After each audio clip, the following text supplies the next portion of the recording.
It's so hard to watch. It's so hard to watch. You're supposed to lose that game, and this team somehow, against all odds, finds ways to conveniently put themselves into a game and then in the most egregious, frustrating way possible, immediately or painstakingly take themselves out of it. It is, I'm so over it. I don't even know what else to say at this point. I'm just so over it. Welcome in to the post-game instant overreaction. The whole point of this, I want to preface this again, is we are reacting as soon as the game ended. It is not meant to be logical, full of reason, or to necessarily have a firm grasp on all the reasons why South Carolina has once again lost in whatever kind of fashion you want to describe this one as. It's so effing frustrating. We cannot cuss on the show. It's going to be hard not to do that. I also want to say from the jump, thank you to everyone watching the episode. Thank you to everyone watching Locked On Gamecocks, making your first listen each and every day. We have no ad reads on this episode. It's just us yelling at the screen and into the abyss. Should be a lot of fun, and I'll read your comments. We'll go over all of those. It is not meant to sit here and say, hey, I broke down the film, and here's what should have happened, blah, blah, blah, blah. This will be a guttural instant reaction to everything that happened, and I'm so over it. And here's the thing. I'll tell you right now, I'm going to tune in for all 3.5 hours next week against A&M. I'm going to tune in for all 3.5 hours against Coastal Carolina. I'm going to tune in for all 3.5 hours against Clemson because that might be the only game winnable on the schedule. I don't even know what to say anymore because it's the same crap every week. It's the same crap every week.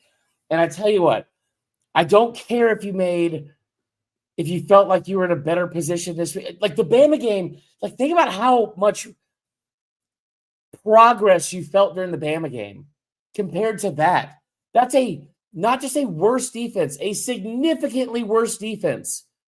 Mike Shula should be on his hands and knees apologizing to Clayton White for putting him through this crap all season.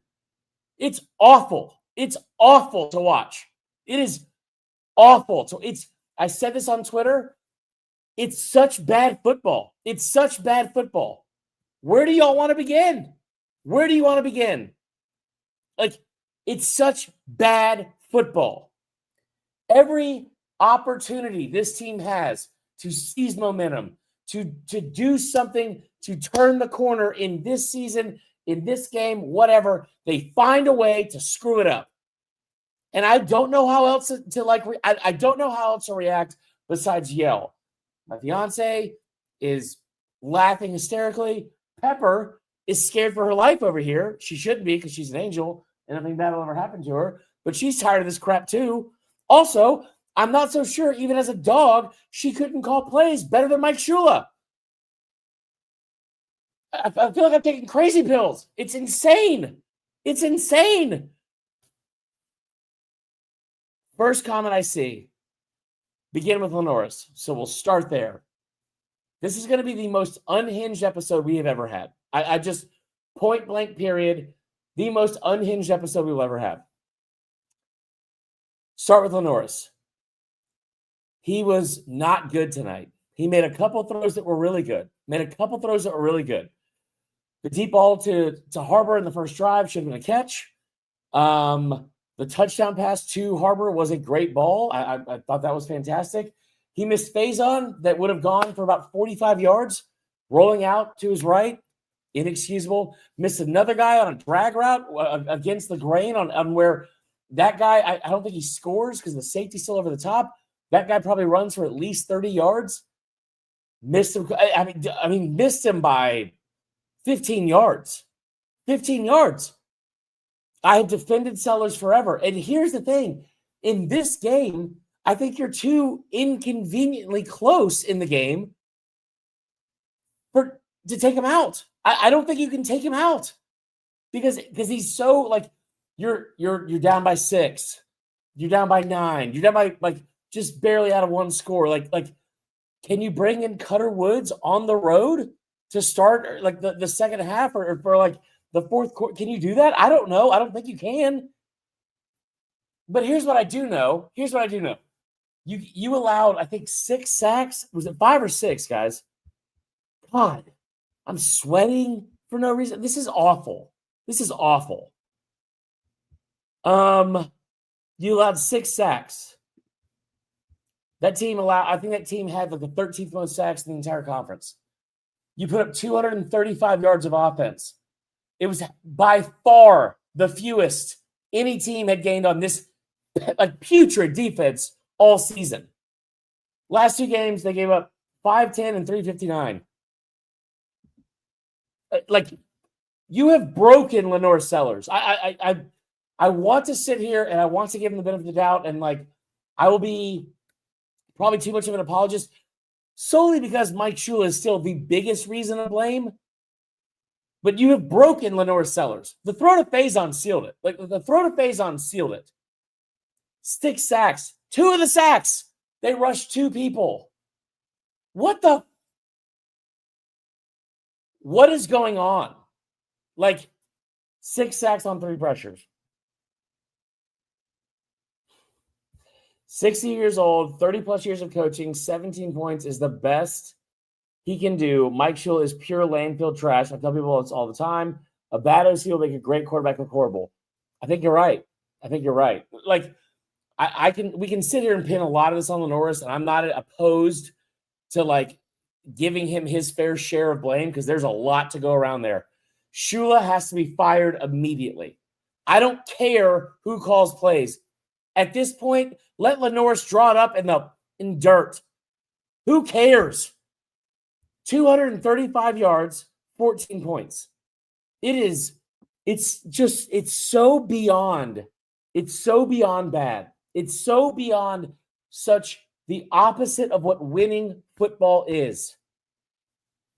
We're the only team in football without at least 350 yards in a game this season. That's pathetic. I think they're the only team without, no, they scored 31 against Kentucky. But offensively, they haven't scored over 25 points in a game. The bad thing is Clayton White will get a head coaching job. This defense will regress next year. I thought the defense played well. I thought defense played really well. Like, here's the sad part, guys. Ole Miss gave you every opportunity to stay in and win that game. Like, they ran the ball way too much. They ran the ball between the tackles way too much. And once again, what the happens to Mike Shula and this offensive play calling after the first drive? You're on the 1 yard line, goal to go. Oh my God, we watched in real time Mike Shula run LaNorris Sellers from the 1 yard line. No crap. That's what he should have been doing all year.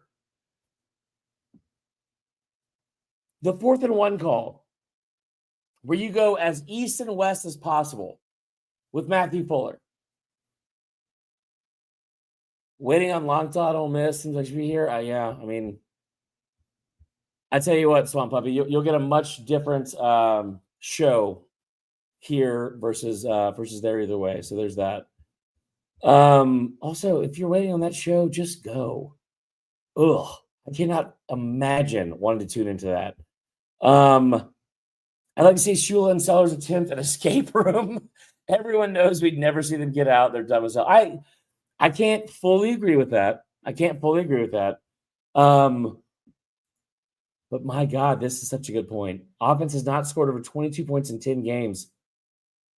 And that was once. I mean, God. It's sad to see we're going to lose our best players and our best coach in Clayton White. We were headed for even worse. I don't know about that. I'm not ready to go down that. You know what's crazy? I'll respond to this real quick. He has only 8 plays drawn up going into the game any given week.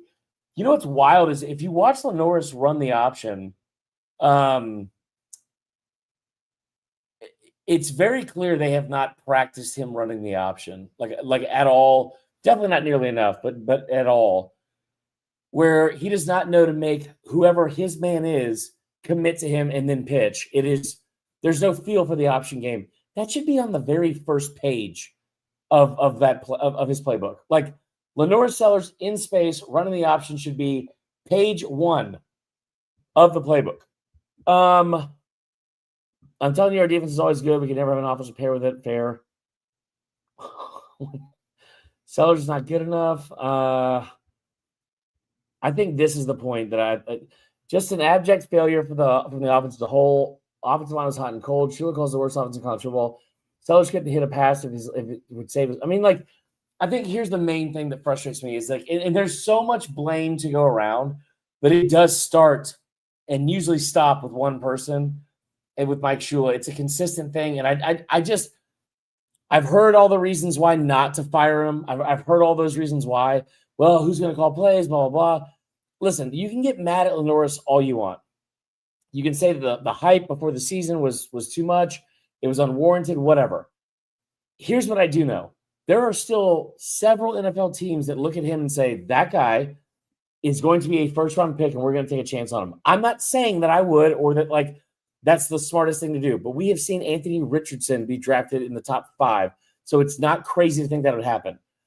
Again, what's insane is we've seen him work in an offense in this uniform, in this program, in a similar system. One of the things that was most frustrating about all of this was that there was a sack that he had late in the game, and it was his fault. He held on the ball for too long. I wish he would run the ball and just get north and south way more often. Some of the design runs, they seem to start in the first quarter and then just disappear. And I don't know why you were in that game until the fourth quarter.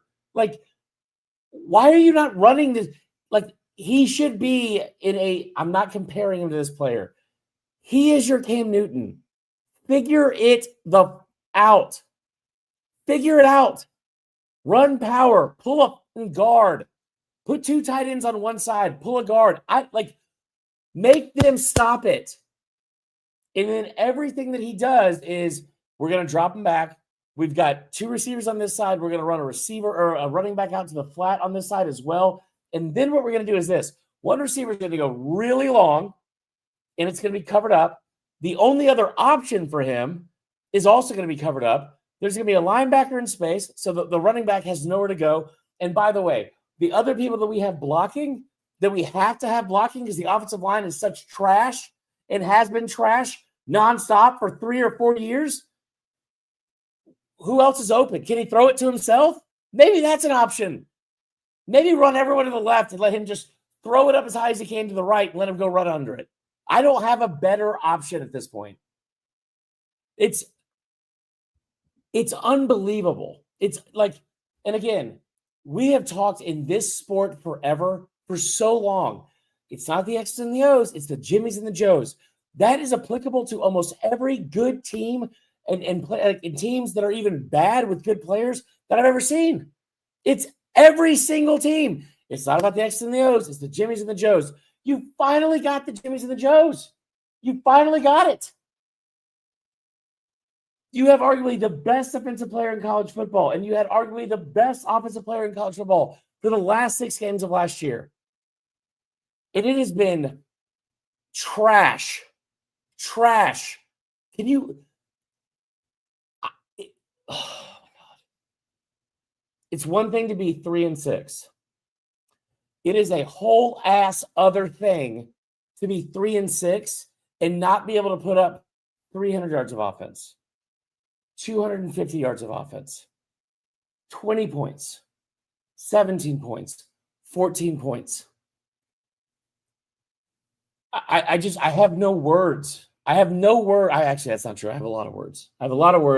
Enough to the fact that I'm gonna lose my voice tonight. Alex, let's take a breath. Take a breath. Do you want to talk? Do we get Pepper on here? I mean, she's pissed. This is the point. Dial it back. I am visibly sweating out of anger. Okay. I'm getting coached up over here by the fiance. It's her birthday, by the way. In 1 hour and 3 minutes. My beautiful fiance. Wish her a happy birthday in the chat if you guys don't mind. She's great, and she's the glue keeping this whole effing thing together. Man, this sucks.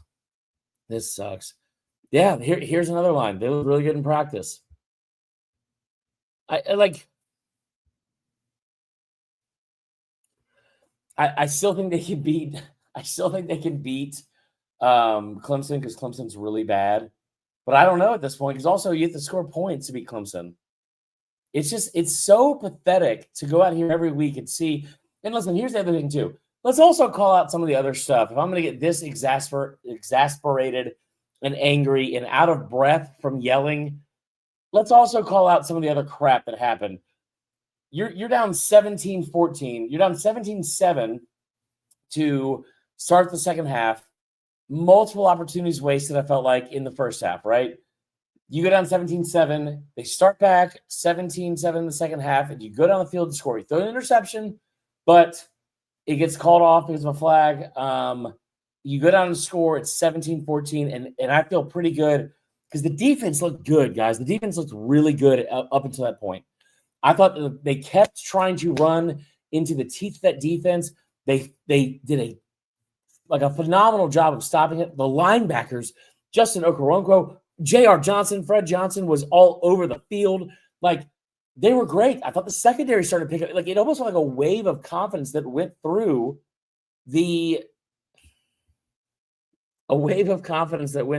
Allie, I'm taking pictures and sending them to our family of me screaming. A wave of confidence that went through from like each level on the defense. And you get a stop. And Clint Shamlin, who hosts Locked On Georgia. And I'll just be very clear. I don't care how this sounds. Everyone in the Locked On community was pulling for South Carolina because of how much they wanted this team to win this week against that team. And everyone's texting, and Clint texts me at the moment, and he goes, that's a huge stop. Give me one stop. They get the stop. And I'm like, this feels like it could be a turning point. This could be a moment right here. They have to punt to us. Here we go. Fumble the punt. You hold them to a field goal, but it's like at every opportunity that you have a chance to swing momentum, to figure out something, they do the opposite. And it's so incredibly frustrating to have somebody drop back with that kind of athleticism and have 6 sacks in general is unreal. To have 6 sacks and have 2 of them be with a rush 2, my God. And it's like there's things that happen in South Carolina that I have never seen happen to any other program. Early in the first quarter, there's a timeout called on a first down play. South Carolina ended up getting the first down, but on that play, I think Brian Rowe caught a pass across the middle, would have gone for a pretty decent chunk right there. And as he catches the ball and takes his first 2 steps, whistle blows, timeout, Ole Miss. Who made the call? The back judge or the field judge on the other side of the field, 20 yards from the line of scrimmage and 53.5 yards across the field, saw Lane Kiffin call the timeout. Thank God. Thank God. Now, you also saw line judges and field judges and whoever else that were trailing plays on kickoffs, and number 12 being held, JT Gear being held like a newborn baby for 30 yards. Never saw it once. That kind of stuff I just have never seen happen to other teams. But like, as you guys have told me over and over and over again, this is South Carolina football. At some point, you have to break that cycle. And that cycle maybe at least bends. It doesn't break, maybe at least bends if you don't fumble a punt return. We hear so much about Beamer ball all the time. Punt return, the fake punt in the first quarter. It's like it almost feels like if you're really good at saving money, or if you're trying to save money and you do a really good job about it, right? And you save up an extra couple $100 in a month to put aside for whatever, South Carolina would find a way to get a flat tire or rear end somebody immediately. That's the best example I can come up with off the top of my head. It is the most 1 step forward, 1 to 2 steps back, sometimes 3 that I've ever seen. Oh, let's get caught up in the comments. I'm sure it's not good. Mike Shula is a QB coach as well. I'll tell you what, I'll just say it. The last good thing Mike Shula ever did was probably in late November of 1985 when he led a game-winning touchdown drive against Auburn. That might be the last good thing that guy's ever done on a football field. If Beamer doesn't fire Shula, he may not make it to next season. He'll be another Trevor Lawrence, overrated and mediocre in the NFL. But here's the thing. At least that they won with Trevor Lawrence. Like, you can sit here and say he's overrated all you want, and I'm not going to argue all those points because I still think he's got a lot of talent, and I still think he could maybe make things work under – we've seen him succeed under different OC, guys. Not just like chunk plays or with his legs, over 70% completion percentage, putting up 300-plus yards a game of offense, like what he did against Clemson, what he did against Mizzou, what he did against A&M. Like, we've seen him do it in this uniform. But the thing about Trevor Lawrence, who's a generational talent, at least that guy won games. They found ways to win games with him. Even with a loss like this, oh my God. Tennessee throwing on 4th and 1. That has not gone well this season. Even with a loss like this, Beamer will say, we had a great week of practice. Yeah.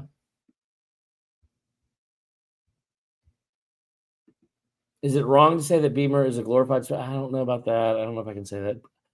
Bro, he's not Cam. I'm not saying he's Cam. I'm saying he's your Cam. He's this Cam. Marler's up late. Okay.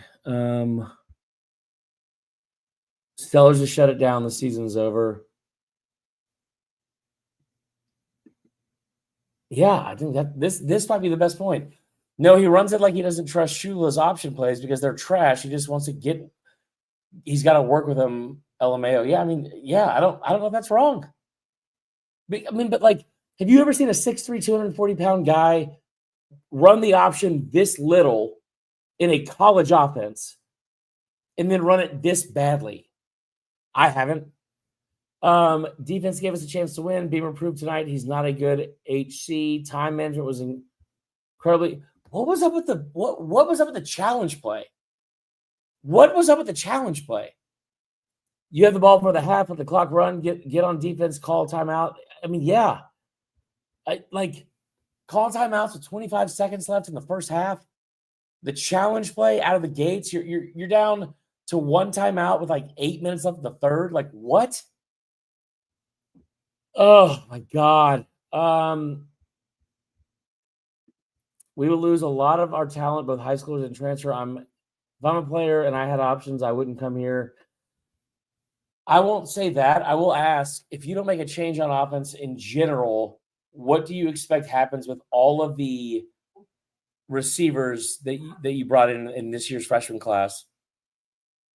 If you do make a change, what makes you think you're going to keep all those receivers from this year's freshman class? Like, criminally underused, nowhere to be found this far into the season. I mean, guys, that defense for Ole Miss sucked. They're so bad. So bad. Faison is running between the tackles for 4 and 5 yards a pop, and we're on 4th and 1 running Matthew Fuller as far as possible to the side of the field. Ugh.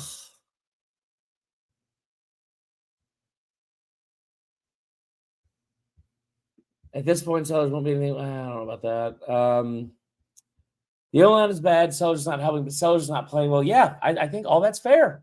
The entire year, he's looking. He doesn't know the plays, misses wide open receivers, takes bad sacks. He missed a couple wide open guys tonight, like on deep balls and that one to Faison. And I think those, like, I tell you, the thing about Sellers especially is that, like, when he's on and he's missing the receivers, if you want to like really dive into the tape, like a lot of people thought they did last year, and it was like, well, he's not very good at in the passing part of the game. Like, he's not very accurate, doesn't do this. And it's like, well, I could argue that because look at the numbers and watch the tape of what he's been doing well behind that offensive line. That's fine.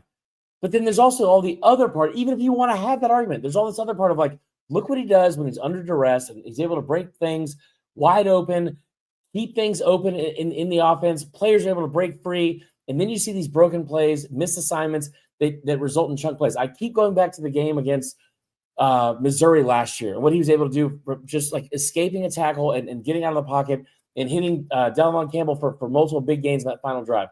What he was able to do against Clemson and that final play where he's able to break free and all that kind of stuff. That's not happening this year. And part of the reason it's not happening is because he seems way more indecisive. And another reason why is because you look up on some of the plays and he's like, you've got 2 receivers. in the route tree, running the same. Like we're on the same side of the field.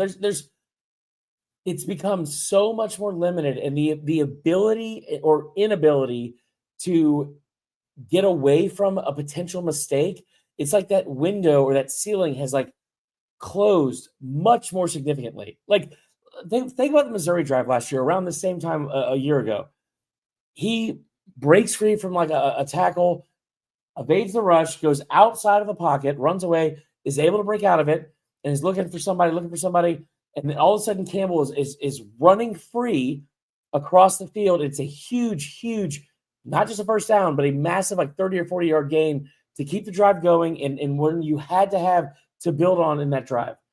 That happens. Tonight, he's not able to break loose from a lot of these tackles against Ole Miss tonight, which credit to them. But he's not able to do that. And then you look up and it's like, where is everyone? Where is anyone? Harbor, go route. Jacobs, I think, is like on like a 15-yard dig or something. And it's like, and they're all on the same side of the field. So you didn't have to spread out the defense. You're closing off half the field. Oh my God. Oh,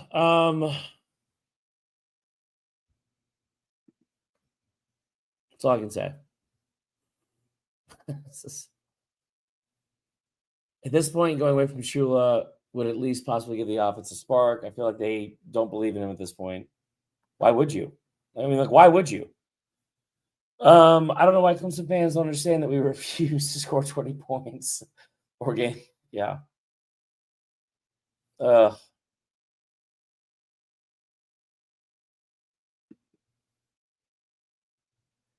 I call the plays with a snap. Yeah, I mean,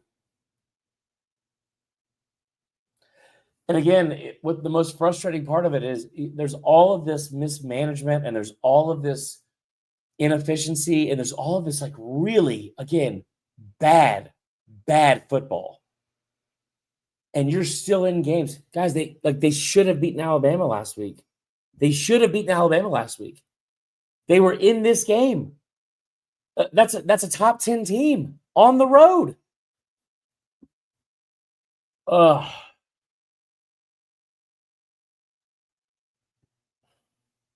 Yeah, I don't know. All right. Well, that's all we're going to do tonight. We'll be back tomorrow. We'll talk about, I don't know how much of a change is going to be made from the attitude from tonight. Okay, this made me laugh.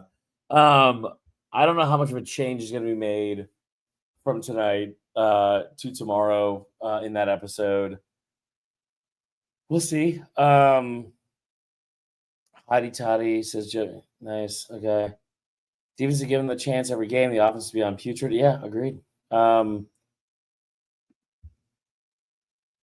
agree with that.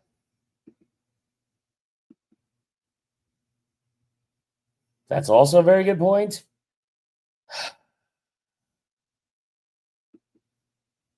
Well, let me clarify what I'm saying here. Richard Martin, nothing will change. I'm saying in my attitude from today to tomorrow. I appreciate it. I appreciate it, George Case. I mean, listen, I really do love this job, and I really love talking about this team and this program. And I mean, like, it's just so frustrating. I tell you what, it's like, I think for somebody like watching SEC football, especially for a while, it's so angering. I think that's a word. Not frustrating, but angering. Infuriating is probably the better way to put it. To sit here and watch in moments where you have a chance to make something happen, do everything but.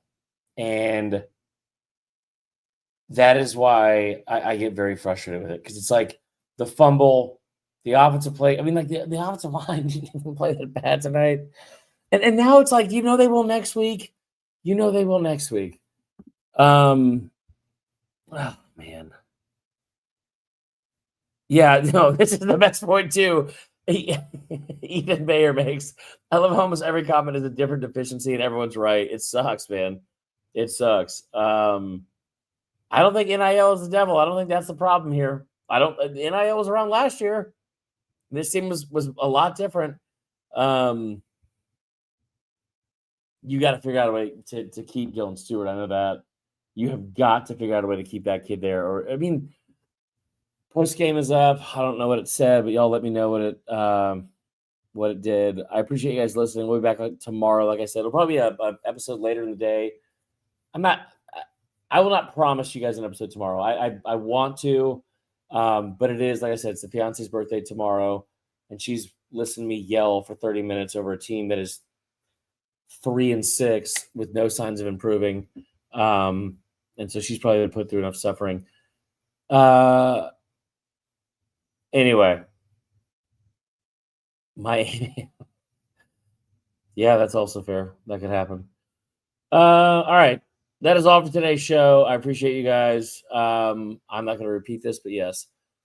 But we'll be back tomorrow, Monday. You guys be safe tonight. Make good decisions. Be good to each other.